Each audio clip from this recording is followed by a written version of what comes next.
Ada banyak gambar yang tadi. Apa saja gambarnya itu? Api. Apa lagi? Buah. Apa lagi? Es krim. Nah, anak-anak, sekarang kita itu belajar tentang reaksi kimia dan dinamikanya. Untuk mempelajari itu, tadi sudah ada pertanyaan pemantik. Kalian harus tahu dulu itu perubahan fisika seperti apa.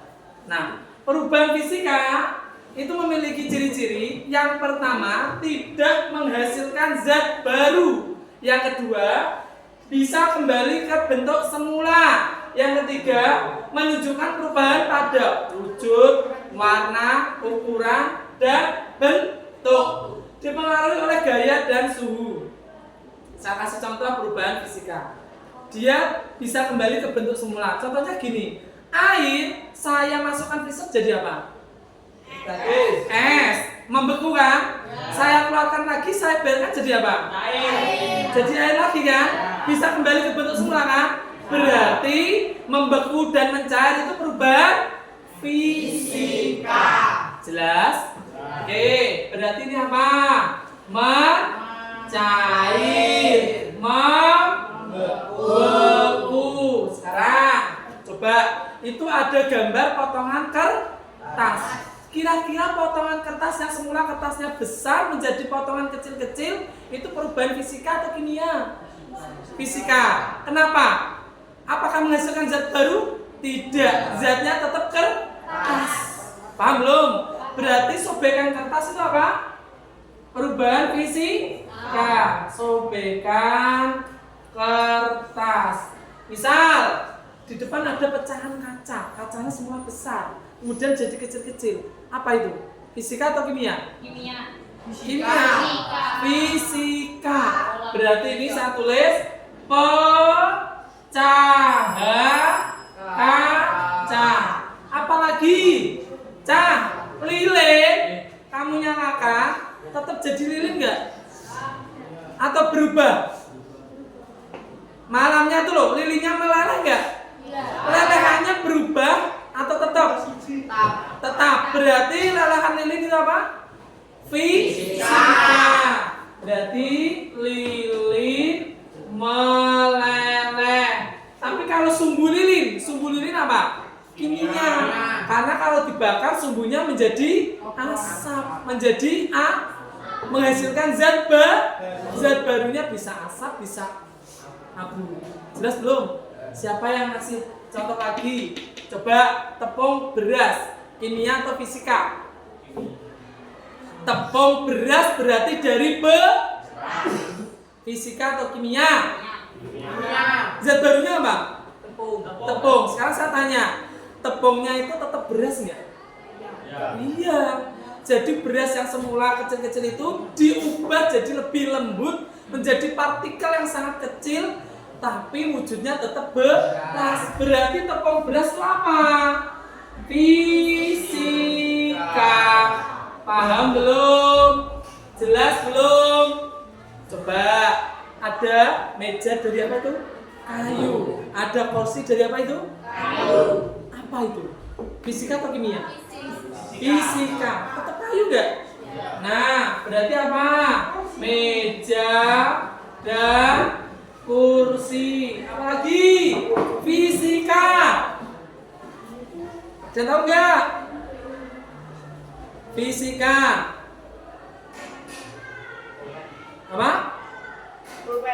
Pulpen itu apa? Yang tetap. Ini tidak menghasilkan zat baru. Genteng hujan kena bedek jatuh. Gentengnya pecah nggak? Ya. Pecahan genteng itu berubah atau tetap genteng? Berubah. Mungkin maksudnya Putra berubah semaune utuh jadi pecah-pecah gitu kan? Tapi tetap genteng nggak itu? Ya. Berarti itu fisika atau kimia? Berarti pecahan genteng. Ada pertanyaan? Sudah jelas tentang perubahan fisika? Sekarang kimia. Perubahan kimia ini menghasilkan zat baru. Contoh, besi berkarat.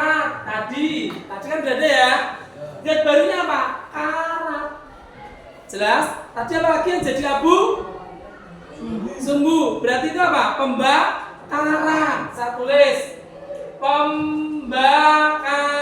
Coba semua yang dibakar pasti menghasilkan zat baru. Contoh, kayu dibakar jadi arang, bisa abu, bisa asap, bisa, ya enggak? Paham? Terus apa lagi? Di situ tadi apa? Apa? Bensin jadi asam. Apa lagi itu? Digambar. Pencernaan. Betul. Pencernaan. Nasi dimakan jadi menjadi kotoran, feses.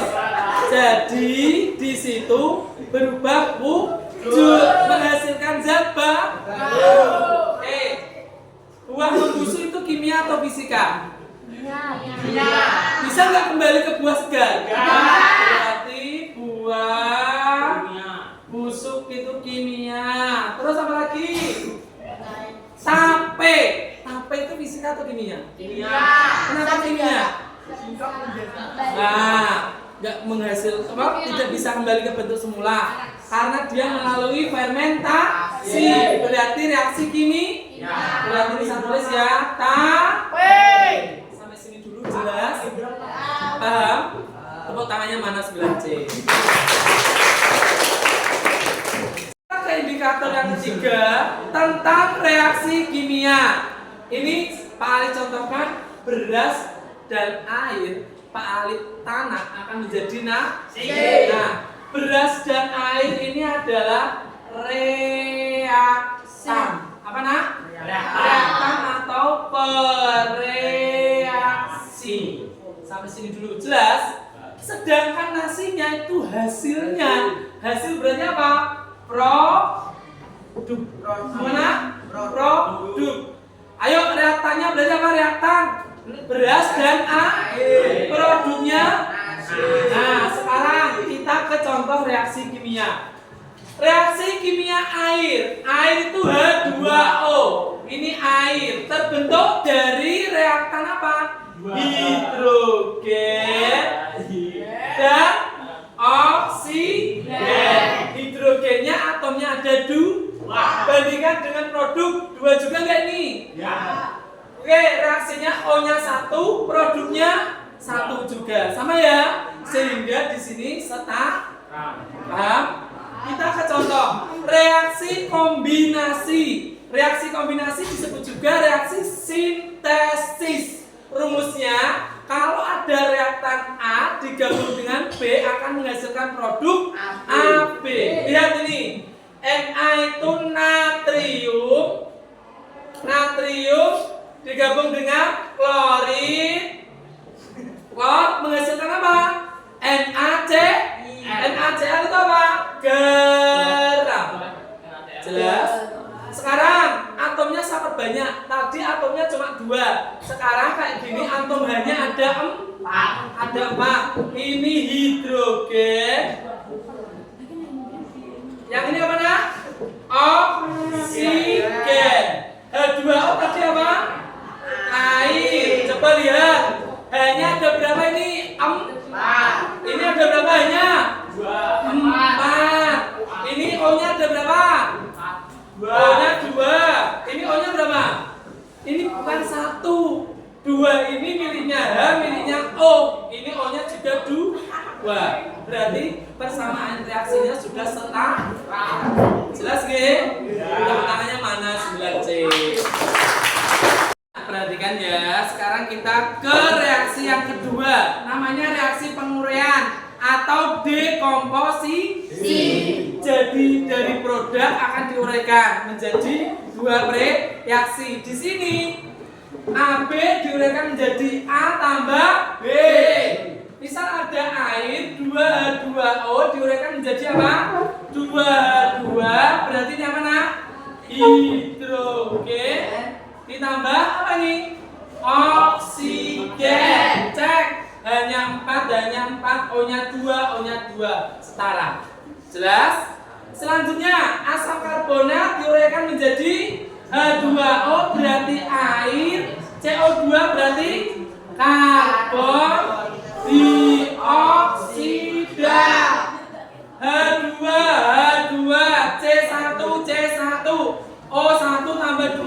3, O-nya 3. Cocok ya?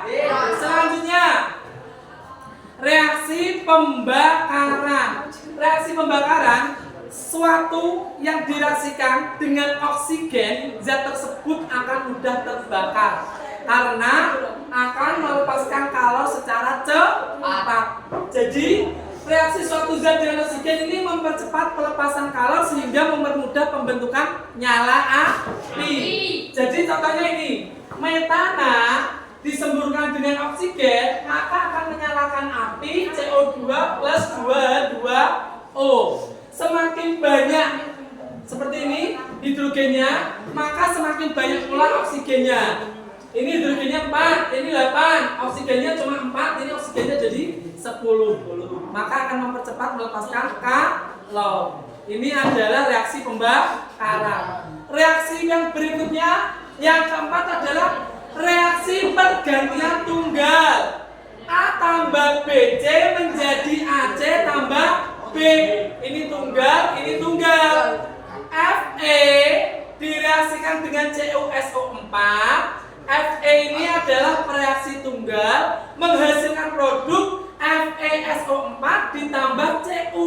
Cu ini adalah produk tunggal. Paham nah?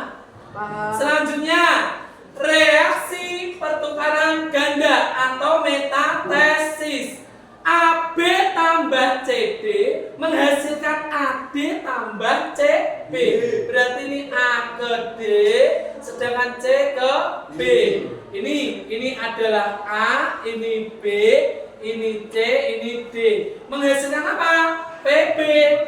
A, I2 tadi D ditambah K, K ini artinya apa? C, NO3 apa? B. Sama nggak dengan rumusnya? Sama. Jelas ya? Tepuk tangannya mana 9C? Selalu belajar. Assalamualaikum. Wala pa si video berapa malu, Pak?